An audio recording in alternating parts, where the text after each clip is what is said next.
Halo, ketemu lagi di kelas PIO. Hari ini kita akan membahas topik mengenai psikologi kerekayasaan dan desain lingkungan kerja. Materinya sudah ada di Bella, jadi silakan teman-teman mendownload materinya dan mulai untuk dibaca dan dipelajari ya. Nanti kalau misalkan ada yang nggak jelas, bisa didiskusikan atau ditanyakan pada saat forum diskusi. Oke, kalau sudah download, jadi kita mulai ya. Yang pertama, terkait dengan capaian kinerja pembelajaran, diharapkan setelah mengikuti perkuliahan dengan topik ini, mahasiswa bisa menjelaskan desain lingkungan kerja itu apa dan psikologi kerekayasaan itu apa sesuai dengan strategi human resource atau HRM atau HMC maksud saya. Nah, capaian pembelajaran ini diharapkan teman-teman bisa mendapatkannya dengan tidak hanya melalui materi yang disampaikan dalam PPT ini, tapi juga mempelajari dari sumber-sumber lainnya yang bisa teman-teman pelajari secara mandiri ya. Baik, kita mulai masuk ke topik bahasan materi. Di slide ketiga, kita akan mulai dengan konsep dasarnya. Gitu ya. Apa sih kenapa sih ada psikologi kerekayasaan atau desain lingkungan kerja menjadi topik bahasan dalam psikologi industri dan organisasi. Jadi, kalau kita ngomong psikologi kerekayasaan atau desain lingkungan kerja, itu dihubungkan dengan orang-orang, dalam hal ini manusia atau pekerjanya, yang akan melakukan aktivitas kerja dalam lingkungan kerja tersebut. Gitu ya. Nah, ketika melakukan aktivitas kerja, para pekerja ini kan akan dihadapkan dengan berbagai berbagai macam kondisi lingkungan kerja, gitu ya.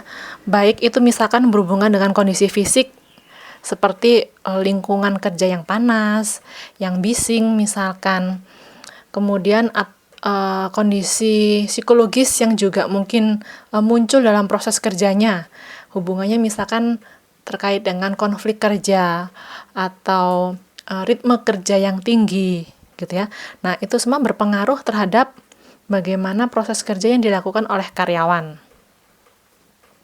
Selain itu, konsep yang juga mendasari itu adalah anggapan yang menyatakan bahwa pekerja itu melakukan aktivitas kerja yang konstan. Artinya konstan di sini melakukan proses kerja yang berulang gitu ya, sesuai dengan job desk dan tanggung jawabnya. Gitu. Nah, untuk itu maka lingkungan kerjanya itu harus dibuat. Dalam hal ini pekerjaan atau lingkungan kerjanya itu mesti dibuat agar bisa memenuhi kemampuan dari karyawan dalam beradaptasi ketika melakukan proses kerjanya. Gitu ya. Jadi harus didesain sedemikian rupa, dirancang sedemikian rupa sehingga proses kerja yang konstan tadi itu dapat tetap dilakukan secara optimal. Karena kan kalau kita ngomong konstan atau yang berulang gitu kan bisa memunculkan kebosanan ya, karena ritmenya itu aja terus yang dilakukan, monoton gitu kesannya. Nah, untuk menghindarkan adanya kesalahan atau proses kerja yang tidak optimal, maka lingkungan kerjanya tuh harus dirancang sedemikian rupa gitu. Selain itu, yang menjadi konsep dasar itu adalah pemahaman mengenai kapasitas manusia yang berbeda-beda gitu ya. Adanya keterbatasan dan atau kelebihan juga yang dimiliki oleh manusia, baik terkait dengan fisiknya maupun kemampuan kognisinya, tingkat pengetahuan ataupun karakteristik kepribadian.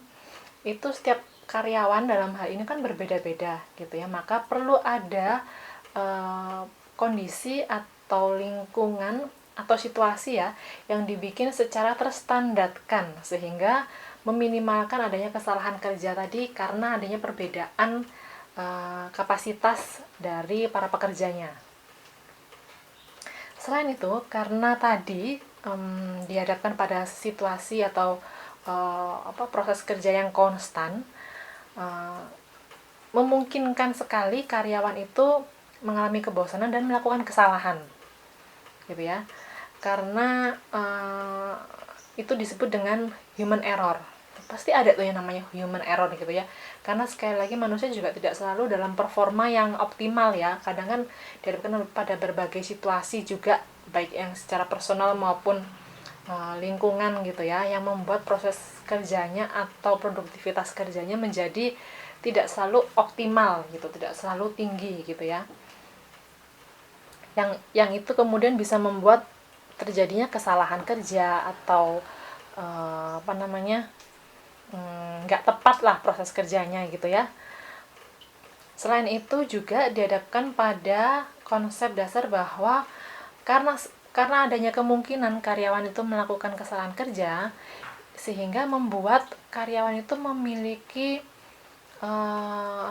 karakter atau memiliki kemungkinan untuk berperilaku yang tidak aman atau unsafe behavior gitu ya, ataupun mungkin bisa juga karena lingkungan kerjanya yang tidak aman, kondisi kerjanya tidak aman, atau yang disebut dengan unsafe condition gitu ya.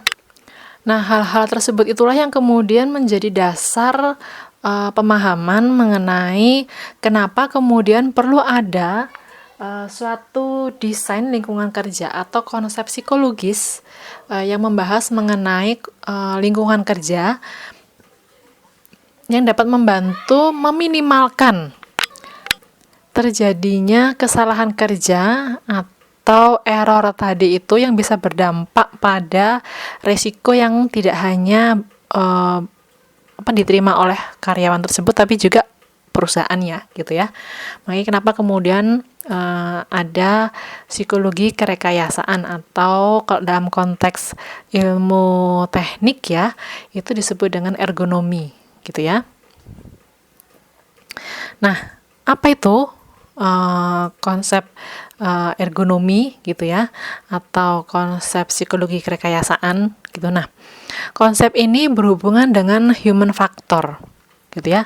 Human factor itu konsep yang menjelaskan mengenai kapasitas manusia yang diperlukan gitu ya, atau menggunakan kemampuan manusia yang digunakan untuk mendesain suatu sistem atau organisasi atau pekerjaan, mesin, peralatan dan perlengkapan gitu ya, yang dalam rangka untuk mendukung efektivitas pekerjaan, keamanan pekerjaan, atau kenyamanan pekerjanya atau orang yang melakukan aktivitas kerja itu atau menggunakan peralatan itu, sehingga mendukung produktivitas kerjanya dia gitu ya. Makanya kenapa ada konsep yang disebut dengan human factor tadi. Jadi faktor-faktor apa dari manusia itu yang dibutuhkan untuk bisa mendukung optimalisasi proses kerjanya tadi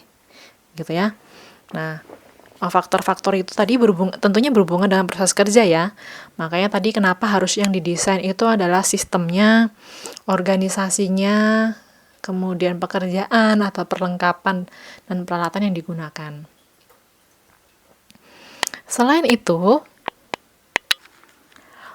konsep human factor ini juga berhubungan dengan pemahaman bahwa kita perlu mengembangkan suatu lingkungan kerja yang baik secara fisikal maupun psikologikal itu dapat mengoptimalkan kapasitas atau mengantisipasi keterbatasan dari human-nya, dalam hal ini karyawannya, sehingga karyawan tersebut sekali lagi bisa melakukan pekerjaannya secara lebih optimal gitu ya, sehingga lebih antara lingkungan kerjanya, dalam hal ini tempat kerjanya, situasi kerjanya, peralatan dan perlengkapan kerjanya itu mesti yang sesuai, yang klop, yang pas gitu ya, untuk mendukung proses kerja dari pekerja tersebut gitu ya. Nah, itu adalah konsep teori mengenai human factor dalam ilmu ergonomi maupun ilmu psikologi kerekayasaan. Nah, ergonomi itu sendiri apa sih? Ergonomi sendiri itu sebenarnya adalah suatu ilmu yang berhubungan dengan kondisi fisik dari pekerjaan gitu ya, atau kondisi fisik yang mendukung proses pekerjaan dari karyawan gitu ya. Nah, hubungannya itu dengan bagaimana orang itu, karena kan kalau misalkan kita lihat orang kerja ya, orang kerja itu kan dia kan nggak cuma duduk diem gitu kan. Jadi kan dia akan melakukan aktivitas-aktivitas, entah dia melakukan meraih sesuatu, atau ada proses stretching yang dia lakukan, ada proses pengangkatan yang dia lakukan, dan proses membawa sesuatu barang yang dia lakukan gitu ya. Nah, ergonomi itu adalah ilmu yang mengukur kondisi fisik dari individu yang kemudian dihubungkan dengan peralatan dan perlengkapan kerja yang dapat membantu proses yang tadi itu, proses reaching-nya, proses meraih, kemudian proses stretching atau proses lifting, dan proses carrying dari aktivitas kerja karyawan gitu ya. Nah, sekarang coba bayangkan deh kalau misalkan, atau ini contohnya ya, coba bayangkan karyawan yang melakukan proses kerja di pabrik. Ketika melakukan proses kerja di pabrik, dia kan akan melakukan proses ngangkat gitu kan, mengangkat barang, mengangkat bahan baku, kemudian mungkin dia harus membawa barang juga dari satu stasiun ke stasiun yang lain gitu ya, atau ada proses dia meraih sesuatu gitu ya, meraih barang atau meraih tombol atau aktivitas meraih lainnya gitu yang berhubungan dengan proses kerjanya. Nah, itu diukur gitu ya. Jadi nanti hal itu akan membantu menentukan kira-kira untuk melakukan aktivitas kerja ini dengan peralatan kerja ini, misalkan contohnya mesin A misalkan gitu ya, itu dibutuhkan orang dengan karakteristik yang kayak gimana, supaya proses dia melakukan meraih, kemudian stretchingnya, liftingnya, atau carrying itu bisa dilakukan secara optimal gitu ya. Nah, sekarang coba bayangkan kalau misalkan, kalau kita ngomong mesin itu kan, mesinnya kan mesti besar ya, kita ngomong mesin itu ya, mesin operasional di pabrik ya. Nah, kan butuh jangkauan tangan orang itu yang panjang kan untuk bisa meraih gitu ya. Atau dia harus yang cukup punya tinggi badan yang lumayan lah untuk bisa meraih gitu. Sehingga itu akan mendukung proses dia kerja gitu. Jadi kalau misalkan orangnya pendek lah, kalau mau meraih tombol yang agak jauh itu kan dia mungkin butuh alat bantu yang lain ya. Misalkan butuh tongkat, atau dia harus naik kursi dulu gitu. Nah, kalau dia harus naik kursi terus butuh tongkat, itu kan tidak akan efektif kerjanya gitu loh. Nggak akan efisien juga, waktu yang dibutuhkan kan juga akan lebih panjang gitu. Sehingga itulah kenapa mungkin muncul konsep ergonomi tadi gitu ya. Nanti lebih contohnya akan ada di slide-slide berikutnya ya. Sampai di sini paham mengenai konsep teori dari psikologi kerekayasaan dan ergonomi. Kita lanjut ya. Nah, selain itu konsep teori yang juga mendasari atau yang menjadi topik bahasan ya dalam psikologi kerekayasaan itu adalah berhubungan dengan karyawan dan pekerjaannya, perlengkapannya dan lingkungannya gitu ya. Atau kalau di situ kalian baca kan, the study of the relation between people and their occupation, equipment and environment, and particularly the application of anatomical, psychological, dan social knowledge to the problem arising them. Jadi maksudnya di sini, konsep ini dalam psikologi kerekayasaan itu adalah konsep yang mempelajari mengenai hubungan antara karyawan, people di sini karyawan ya, dengan pekerjaannya, termasuk peralatan-peralatan yang dibutuhkan dan lingkungan kerjanya yang biasanya itu berhubungan dengan pengaplikasian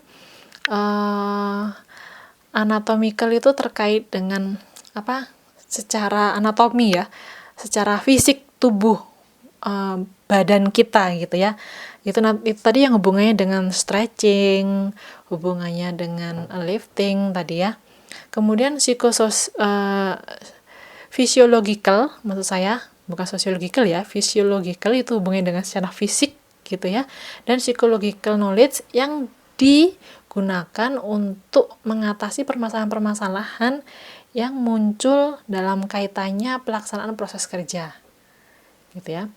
Itu adalah teori yang juga mendasari atau teori yang dibahas dalam konsep psikologi kerekayasaan gitu. Selain itu, psikologi kerekayasaan itu juga membahas konsep mengenai person and environment fit gitu ya.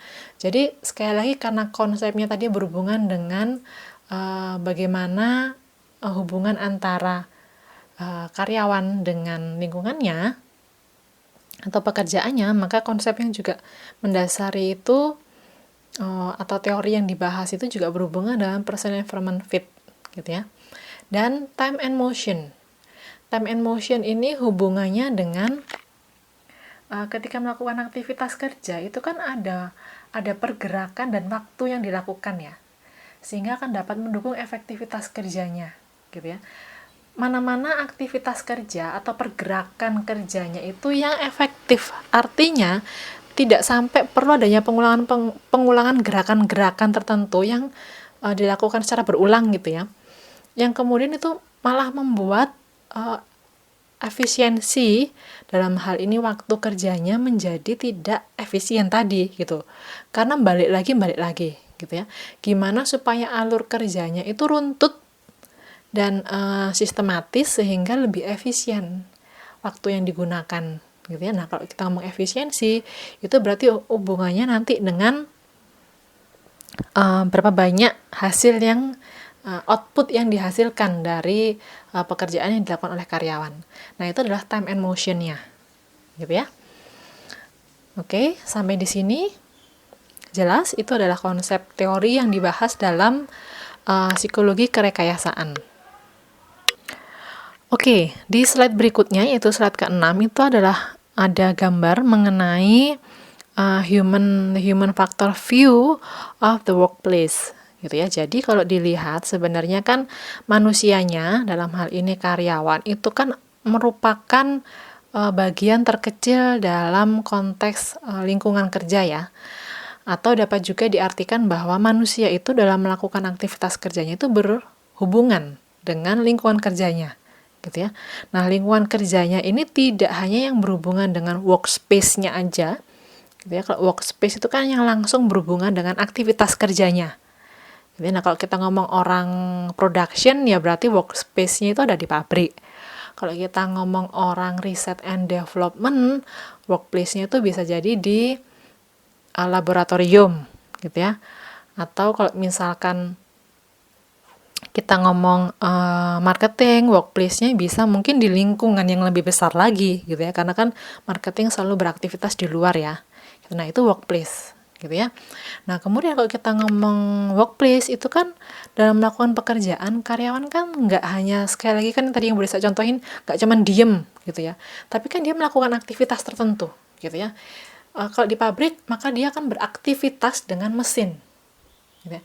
Mesin di sini jangan dibayangkan hanya mesin yang gede-gede kayak model di pabrik ya. Dengan komputer pun itu juga sebenarnya mesin juga kan, komputer gitu ya. Kalkulator misalkan itu juga mesin. Gitu ya. Jadi kalau kita ngomong human factor dalam lingkungan kerja itu adalah interaksi tadi antara karyawan dengan lingkungan kerjanya, dalam hal ini workplace kerjanya, dan peralatan atau perlengkapan kerjanya gitu ya, yang dalam hal ini istilahkan dengan mesin tadi itu gitu ya. Nah peralatan perlengkapan kerja kan nggak cuman dalam konteks mesin seperti yang di pabrik aja ya. Sekali lagi, mesin di sini yang dimaksudkan bukan mesin yang besar yang beroperasional hanya di pabrik itu tadi. Komputer misalkan, ini untuk yang di back office ya, komputer, kalkulator, telepon, terus kemudian monitor, kemudian kalau misalkan di bagian research and development laboratorium ada mikroskop misalkan, terus ada juga mesin pendingin gitu ya, atau mixer dan seterusnya. Nah, itu semua mesin, gitu ya. Nah, konsep human factor itu menggambarkan manusia ketika dia berinteraksi dengan lingkungannya itu meliputi ini tadi loh, bahwa manusia itu dalam proses kerjanya berinteraksi dengan mesin, dalam hal ini di lingkungan kerjanya, di workspace-nya, dan lingkungan kerja secara luas dalam organisasi maupun di luar organisasi, gitu ya. Nah, kondisi lingkungan kerja itu kan tidak sepenuhnya selalu dalam kondisi juga yang optimal, gitu ya. Sama kayak manusia gitu. Walaupun kadang kondisi lingkungan kerja sudah dirancang sedemikian rupa, tapi kondisi lingkungan kerja itu kan kadang juga dihadapkan pada perubahan situasi. Perubahan situasi di sini misalkan karena kondisi cuaca, karena kondisi misalkan bencana alam gitu ya. Namun tidak dapat dipungkiri bahwa sebenarnya lingkungan kerja pun itu juga berbeda-beda, tergantung pada konteks organisasi itu ada di skala apa, ataupun tergantung juga organisasi itu merupakan bergerak di bidang apa, gitu ya. Sehingga kondisi-kondisi lingkungan kerja itu juga memiliki kemungkinan terjadinya misalkan injury disorder, gitu ya, adanya kecelakaan atau situasi yang tidak optimal, gitu ya. Nah, sehingga dalam kondisi lingkungan kerja tersebut ada kemungkinan terjadinya kecelakaan kerja atau cedera kerja tadi, atau terjadinya systemic poison, keracunan yang sifatnya tersistemik, gitu ya, secara sistem gitu. Kemudian mungkin juga kondisi lingkungan kerja yang cramping atau crowding. Tahu nggak itu apa cramping, crowding?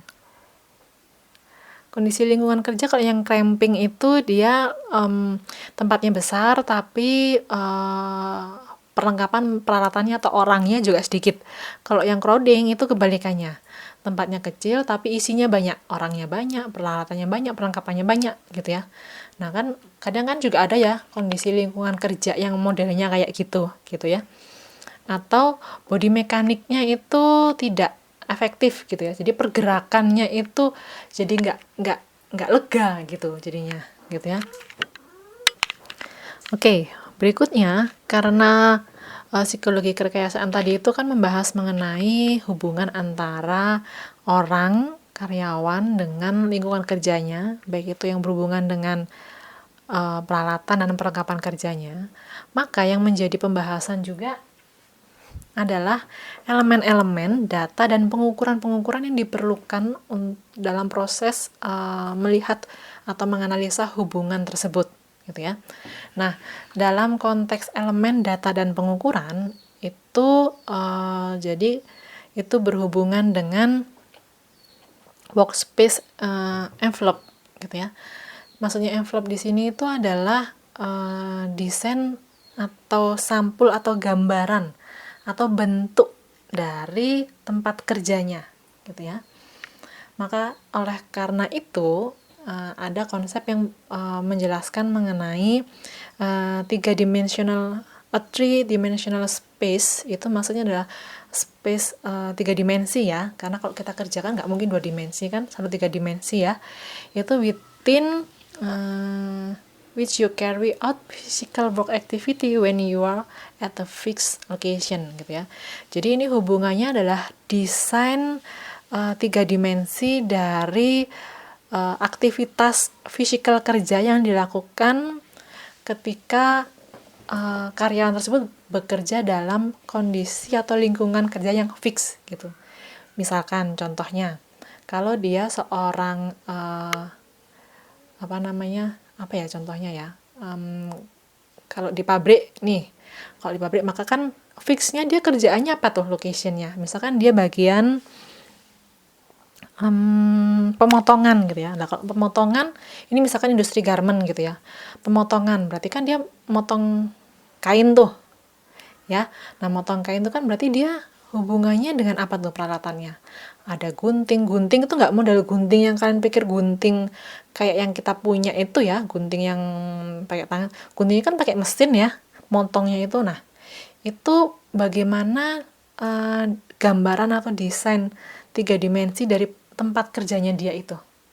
Nah, itu menjadi elemen-elemennya atau data-datanya dan pengukuran-pengukuran yang perlu dilakukan gitu. Contoh yang lain adalah karyawan bagian front office misalkan gitu ya. Maka desain lingkungan kerjanya itu atau desain tempat kerjanya itu berhubungan dengan apa itu kalau front office. Berarti kan ada komputer ya, ada meja, ada kursi, kemudian mungkin ada juga telepon gitu ya. Nah, itu yang kemudian nanti diukur gitu ya. Bagaimana kondisi fisiknya, kondisi fisik orangnya, pekerjanya, dan peralatan-peralatannya tersebut gitu ya. Bagaimana supaya peralatan-peralatan tersebut bisa dioptimalkan dalam penggunaannya dengan orang yang melakukan sesuai dengan karakteristik orangnya tadi itu ya gitu. Nah, karena kalau kita maksud berasa kalau kita ngelihat proses kerjanya di bagian operasional mesin tadi itu, potong kain dan bagian front office itu kan, maka akan ada proses aktivitas kerja yang dilakukan kan. Dia kan mungkin akan meraih gitu ya, ada jangkauan atau raihan yang harus dia lakukan gitu ya. Paham nggak maksudnya?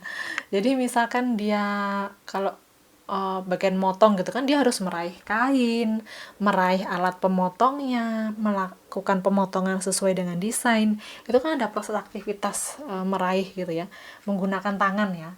Sama dengan juga bagian front office gitu ya. Nah, ketika dia berhadapan dengan komputer kan ada proses dia mengetik, harus ngambil dokumen, mungkin mencocokkan. Nah, itu kan ada proses meraih yang dia lakukan gitu ya.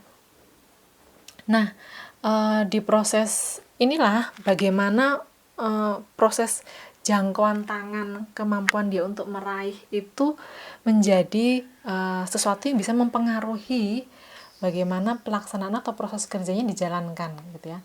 Nah, kalau dia jangkauannya panjang kan gampang tuh raihnya. Jadi cuman duduk terus ngambil gitu aja ya. Kalau misalkan kita ngomong di bagian front office ya. Tapi kalau dia misalkan orangnya pendek gitu ya, kan berarti kan jangkauannya juga pendek. Nah, kan berarti dia harus berdiri, harus mungkin butuh alat bantu untuk bisa meraih sesuatu yang mungkin jangkauannya agak jauh. Nah, efektivitas waktu antara orang yang jangkauannya panjang langsung ngambil dengan orang yang jangkauannya pendek dan harus melakukan aktivitas tertentu atau membutuhkan alat bantu tertentu untuk bisa meraih tadi kan, itu hubungannya dengan waktu ya. Itu tadi yang konsep yang tadi Bresa ngomong di awal itu yang disebut dengan time and motion tadi itu. Seberapa efektif pergerakanmu akan mendukung produktivitas kerjamu gitu ya. Nah, itu makanya kemudian ada yang disebut dalam rangka pengukuran ini tadi ya, ada yang disebut dengan ilmu antropometri, yaitu ilmu yang mengukur mengenai body seseorang gitu ya. Jadi seberapa panjang tanganmu, seberapa luas jangkauanmu, termasuk kaki dan tanganmu gitu ya. Termasuk seberapa pergerakanmu loh. Kamu bergerak 90 derajat dan 180 derajat atau 360 derajat itu tuh seberapa luasnya gitu. Nah, itu disebut dengan antropometri gitu ya. Nah, antropometri ini digunakan sebagai dasar pengukuran tubuh tadi itu, digunakan sebagai dasar untuk merancang peralatan atau perlengkapan kerja dan desain lingkungan kerjanya, termasuk fasilitas-fasilitas kerjanya gitu ya. Contoh nih, misalkan meja kerja itu kan harus disesuaikan ya dengan tinggi orangnya gitu. Artinya kalau meja kerja terlalu tinggi kan duduknya juga jadi nggak enak gitu ya. Atau kalau orangnya pendek misalkan, kursinya tuh terlalu tinggi, tau nggak kayak anak kecil yang kakinya pendek duduk di kursi itu kan jadinya gandul gitu kakinya, kan nggak enak itu kalau duduk kayak gitu. Bayangkan kerja 8 jam duduk terus kakimu gandul kayak gitu tuh nggak enak gitu ya. Karena kalau kaki menggantung kayak gitu tuh, itu nanti berhubungan dengan tulang ekor gitu ya. Tulang paha itu nanti nyambung ke tulang ekor, capek. Tulang ekor nanti berhubungan dengan tulang punggung, gitu ya. Punggung nanti nyambung ke leher bagian belakang ya. Nah, kalau leher bagian belakang ini kan hubungannya dengan kepala. Leher itu kan menyangga kepala kan. Nah, kalau itu sakit, semuanya itu sakit sampai ke kepala. Nah, kalau sakit di kepala, pusing, puyeng gitu ya, kan sudah nggak bisa kerja. Ya kan, sistem saraf kita kan semuanya di otak nih, di kepala letaknya kan. Nah, kalau peralatan kerja, contoh tadi yang paling gampang, kursi, gitu ya. Kalau kursinya dirancang nggak pas dengan yang menggunakan, itu bisa bikin yang duduk di situ tuh jadi capek, nggak tahan kerja dengan jangka waktu yang lama gitu ya. Makanya kenapa perlu diukur gitu. Nah, kemudian dalam rangka pengukuran ini juga ada yang disebut dengan statis dinamik data gitu ya. Ada data-data yang sifatnya statis dan ada juga data-data yang sifatnya dinamis gitu ya. Statis di sini misalkan data tentang mesinnya gitu ya. Mesin itu kan sudah dirancang dengan ukurannya ya segitu gitu ya. Tinggal nanti yang mengoperasionalkan itu yang kayak gimana orang karakteristiknya, tinggi badannya, berat badannya gitu ya, panjang jangkauannya gitu ya. Nah, tapi juga ada data-data yang sifatnya dinamis. Nah, yang mengoperasionalkan mesin itu kan nggak cuma satu orang, kan bisa aja kemudian ada beberapa orang yang bisa jadi ukurannya akan berbeda gitu ya. Nah, data-data yang sifatnya statis dan dinamis itu yang kemudian menjadi dasar juga untuk menentukan orang dengan karakteristik seperti apa yang bisa mengoperasionalkan mesin yang seperti apa gitu ya. Karena hubungannya tadi dengan pengukuran data dan elemen, maka juga tadi Bu Desa sempat menyinggung masalah clearance dan reach gitu ya. Seberapa luas jangkauanmu dan seberapa luas jangkauanmu tanpa batasan gitu ya. Maksudnya tanpa batasan ini, oke, bisa ulangi ya. Clearance tadi itu maksudnya seberapa clear jangkauanmu dalam bergerak gitu ya, dalam rangka melakukan reaching atau meraih, menggapai peralatan dan perlengkapan kerjamu gitu ya, dalam mendukung proses kerja. Nah, itu semua dibutuhkan dalam rangka untuk menentukan kira-kira desain lingkungan kerja yang seperti apa, desain tempat kerja yang seperti apa, peralatan dan perlengkapan kerja yang seperti apa yang bisa mendukung efektivitas dan produktivitas kerja yang optimal dari penggunanya gitu ya. Nah, kemudian berikutnya itu adalah human machines and computer system gitu. Sekali lagi seperti yang Bu Desa sampaikan di awal bahwa manusia itu berhubungan dengan mesin dalam proses kerjanya gitu ya. Apapun bentuk mesinnya, besar ataupun kecil gitu ya. Nah, dalam konsep ini adalah bagaimana memfitkan, menyocokkan antara orangnya dengan mesinnya gitu ya, sehingga itu yang menjadi dasar untuk mengukur tadi itu. Jadi makanya kenapa dalam beberapa, kalau teman-teman mungkin pernah baca info-info di lowongan kerja ya, itu kan ada tuh yang dibutuhkan dengan tinggi badan tertentu gitu ya, atau berat badan tertentu. Kira-kira pekerjaan apa? Gitu ya. Ada nggak? Contohnya pramugari dan pramugara. Gitu ya. Mereka kan ada ukuran, ini kan ukuran tinggi badannya diukur loh mereka itu ketika tes itu ya. Jadi benar-benar diukur gitu. Karena apa? Nanti dia kan akan membantu para penumpang masukin tas ke bagasi itu loh di dalam pesawat, itu kan tinggi ya. Itu kan pasti butuh bantuan itu. Kalau modelnya penumpangnya kayak Bu Desa ini yang kecil kayak gini, untuk bisa ngangkat koper gitu ya, terus naikin ke atas itu butuh effort loh. Jadi kalau nggak dibantu oleh pramugarinya atau pramugaranya tuh kesusahan. Coba bayangin kalau pramugari dan pramugarinya juga seukuran sama kayak Bu Desa. Terus siapa yang ngangkat? Masa pilotnya disuruh keluar dari kabin untuk ngangkatin? Kan enggak. Nah, itu maksudnya gitu ya. Jadi ada ukurannya, yang pengukuran yang dilakukan untuk menentukan siapa yang bisa melakukan aktivitas kerja apa dengan peralatan dan perlengkapan yang seperti apa. Ya. Nah, selain itu juga ada dalam konsep pengukuran itu ada yang disebut dengan General System Theory. Gitu ya. Nah, dalam konsep ini itu adalah mendasarkan pada feedback loop gitu ya. Feedback loop ini maksudnya adalah dalam proses kerja, sistematika proses kerja itu kan kadang suka balik gitu ya. Dari proses awal terus kemudian nanti mengikuti tahapannya balik lagi ke proses tersebut gitu. Nah, itu yang disebut dengan proses kerjanya antara manusia dengan mesin itu saling memberikan feedback atau umpan balik untuk bisa memunculkan aktivitas kerja atau respon kerja yang seperti apa ya. Nah, sekarang coba dilihat untuk menjelaskan itu, coba dilihat di slide yang berikutnya, di slide 10 gitu ya. Ini hubungannya dengan general system model. Nah, kalau misalkan dilihat di gambarnya, itu kan ada gambar antara, kalau di kiri itu human information processing and decision making, dan kalau di kanan itu machine information processing and decision making gitu. Nah, dalam pelaksanaannya kan manusia itu berinteraksi dengan mesin ya, di depannya itu kan selalu berhadapan dengan mesin gitu. Nah, ketika melakukan interaksi itu kan ada proses sensori yang diterima gitu ya. Kita menerima informasi dari mata, dari fisik tangan, dari pendengaran atas peralatan kerja yang kita lakukan. Misalkan kita kan kerja, misalkan ini berhubungan dengan komputer ya, komputer kan di sini mesin ya. Kita kan dari indera penglihatan kita, kan kita ngelihat nih ya respon.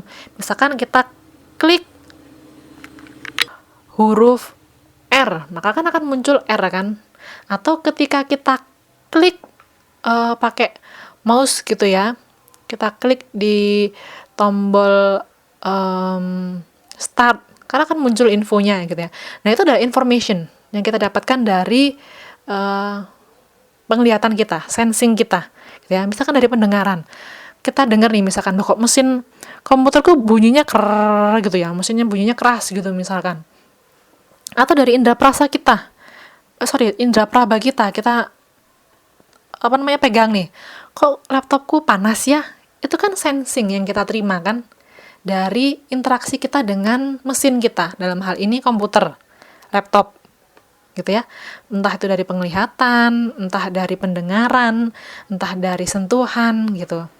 Nah, information system tadi itu informasi yang kita dapatkan dari sensing tadi itu kan kita terima kan, kita proses gitu. Oh, misalkan nih dipencet start, oh muncul nih tulisan misalkan ya, oh muncul ada gambar, kalau di laptopnya Bu Desa, ketika Bu Desa klik start itu muncul tulisan most use gitu ya, atau muncul kemudian pilihan-pilihan atau informasi mengenai aktivitas kerja yang telah dilakukan sebelumnya gitu, normal gitu ya, sehingga kita tahu nih, oh normal gitu. Tapi ketika diklik loh kok nggak muncul, itu kan juga memberikan informasi. Pemberian informasi yang kita terima tadi, normal atau nggak normal, itu akan mempengaruhi pengambilan keputusan kita gitu ya. Misalkan ternyata normal, oh oke, berarti kalau normal, next aku akan ngeklik Microsoft Word gitu, karena aku mau bikin materi, atau aku klik PowerPoint, Microsoft PowerPoint, karena mau bikin materi tadi itu gitu ya. Nah, jadi kita ngambil keputusannya berdasarkan informasi yang ada tadi. Tapi ketika misalkan informasi yang kita terima, oh kok laptopnya panas banget ya, terus suaranya muncul gitu, wah ini kenapa ini? Itu kan akan mempengaruhi juga what next activity akan kita putuskan gitu.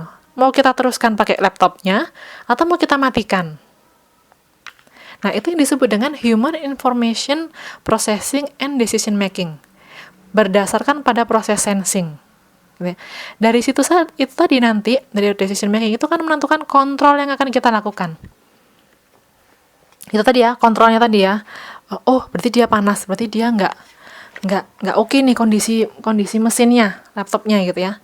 Sehingga kemudian action yang kita kita lakukan tadi itu atas keputusan yang kita tetapkan, gitu ya. Action yang kita tampilkan itu adalah mematikan, yaitu klik startnya, klik tombol powernya, gitu ya. Terus pilih di tombol power itu kan ada shutdown, ada sleep, gitu ya. Nah, berarti yang dipilih adalah shutdown. Itu adalah actionnya. Nanti dari tindakan yang kita lakukan tadi itu, maka kan mesin akan menampilkan information system juga, gitu ya. Yaitu dia akan mati, ya kan. Information system yang dia kirimkan ke kita itu adalah layarnya jadi mati. Misalkan kalau keyboardnya yang tadinya ada lightingnya juga mati, gitu ya, karena mesinnya mati. Suaranya tadi udah nggak kedengaran lagi, sudah nggak panas lagi misalkan. Itu adalah displaynya. Jadi dari action yang kita lakukan itu akan diterima, diprocessing oleh mesinnya, oleh laptopnya, dan akan diputuskan oleh mesinnya sesuai dengan programnya, gitu ya, yang kemudian ditampilkan dalam bentuk display tadi, gitu ya. Display tadi itu dalam hal ini tadi kan mematikan ya. Tapi kalau misalkan kondisi normal tadi yang tadi Bu Desa ngomong tadi ya, diklik ini start, gitu ya, karena aku mau bikin materi maka aku klik PowerPoint. Ketika diklik PowerPoint itu kan action yang kita lakukan. Dan kemudian ketika kita klik PowerPoint, mesin kan akan melakukan information processing kan, dan decision making sesuai dengan programnya. Kalau diklik Microsoft PowerPoint, maka yang muncul mestinya bentuk tampilan kerja yang siap kita untuk menggunakannya, gitu ya. Nah, itu dari displaynya. Dari display itu akan kemudian kan kita terima, bahwa ini yang muncul adalah PowerPoint, Microsoft PowerPoint. Itu kan kita terima dari sensori motorik kita kan, sensori penglihatan kita kan. Nah, dari sensori penglihatan itu kan kita terima lagi. Balik lagi nih prosesnya nih ke human processing lagi. Udah muncul nih tampilan PPT-nya. Maka aku selanjutnya akan mulai mengetik, gitu. Nah, itu adalah proses information processing dan decision making yang juga dilakukan. Kemudian proses control juga dilakukan, yaitu tadi mulai ngetik, gitu kan, termasuk juga action yang dilakukan, gitu. Nanti komputer mesinnya akan menampilkan juga dalam bentuk display. Nah, itu yang disebut dengan human machine system. Dan proses yang balik tadi itu yang disebut dengan general system teori atau feedback loop, gitu ya. Nah, dalam proses kerja kita tadi kan gampangnya pakai komputer ya, karena kan kita kerja pakai komputer. Nah, kalau kita ngomong mesin yang lain, misalkan nih mesin di pabrik, gitu ya, itu kan juga ada tuh displaynya kan. Nggak mungkin mesin berupa batangan besi gitu tapi kan ada tombol-tombolnya, ada layar-layarnya yang menampilkan informasi tertentu, gitu ya, terkait dengan aktivitas yang kita lakukan, atau tombol yang kita tekan, gitu ya. Prosesnya juga sama seperti yang tadi itu, gitu ya. Nah, di slide yang berikutnya itu adalah gambar mengenai bagaimana proses pengukuran dilakukan. Itu ada tangannya tuh, itu kan terkait dengan jangkauan. Tangannya yang direntangkan itu kan diukur tuh berapa panjangnya, gitu ya. Terus berapa diameter tangannya untuk bisa yang sebelahnya tuh ya, untuk bisa meraih itu kan. Terus berapa panjang tangannya. Ketika duduk posisinya seperti apa juga diukur tuh. Panjang posisi duduk tegak, lurus ya. Maksudnya tegak ini, tulang punggungnya maksudnya. Itu, dan kakinya posisi normal gitu, duduk yang nyaman gitu. Itu diukur berapa panjang pahanya, dari dengkul sampai ke tumit telapak kaki, gitu ya. Dari tulang ekor sampai ke dengkul, itu diukur. Itu untuk menentukan kira-kira kursi yang pas itu untuk orang ini kayak gimana, gitu ya. Dan pengukuran-pengukurannya itu kakinya yang diangkat satu itu untuk diukur juga jangkauan kakinya, gitu ya. Selain jangkauan tangan. Kemudian di slide berikutnya itu adalah contoh orang yang mengoperasionalkan mesin. Nah, itu posisi yang tepat harusnya seperti duduk yang di gambar sebelah kiri itu. Dan kalau gambar di sebelah kiri itu posisinya tegak, itu bener gitu ya, karena pas gitu, duduk tuh harus dalam posisi tegak, kaki juga lurus. Nah kalau yang di posisi sebelah kanan itu kan agak bungkuk tuh ya, posisinya kan agak bungkuk, dia jangkauannya agak terlalu maju gitu posisinya tangannya gitu. Nah itu kan tidak nyaman. Bayangkan kalau kerja berjam-jam posisi kayak gitu terus, nah pulang itu boyoan itu pulang boyoan, pijet, kuyuan gitu nantinya ya, di gegernya, di punggungnya itu ditempelin kuyuk-kuyuk itu nanti. Itu nggak nyaman gitu. Itu tidak ergonomis berarti ya istilahnya gitu. Nah, kemudian di saat berikutnya itu adalah gambar mengenai display gitu ya. Information display-nya yang dimunculkan dari mesinnya gitu. Kemudian itu gambar berikutnya juga terkait dengan perlengkapan atau peralatan kerja yang juga digunakan gitu ya. Nah, gambar terakhir itu juga menggambarkan mengenai interaksi tadi itu yang biasa omong, interaksi antara manusia dengan mesin juga, sama posisinya harus kayak gimana tuh, tinggi mejanya harus seberapa, komputernya harus seberapa, angle viewing angle itu harus berapa derajat, itu harus lurus, terus posisi duduknya, elbow angle-nya harus berapa, knee angle-nya, dan seterusnya. Itu diukur semuanya supaya kerjanya itu nyaman, sehingga kalau orang kerja nyaman, badannya nyaman, diajak kerja kan enak tuh jadinya kerjanya ya, jadi lebih efektif gitu ya. Kalau nyaman itu kan berarti sirkulasi udara dari otak, kepala sampai ke ujung kaki itu lancar. Nah ketika lancar berarti kan orang ini bisa kerja secara optimal gitu ya, nggak sakit gitu. Jadi itu materi terkait dengan psikologi kerekayasaan dan desain lingkungan kerja. Semoga kalian dapat pengetahuan baru dan banyak mengenai hal ini gitu ya. Ini menarik dan topik ini menarik untuk ditindaklanjuti dalam bentuk penelitian-penelitian gitu ya. Oke, next kita bisa diskusi di forum diskusi. Silakan lanjut ke forum diskusi.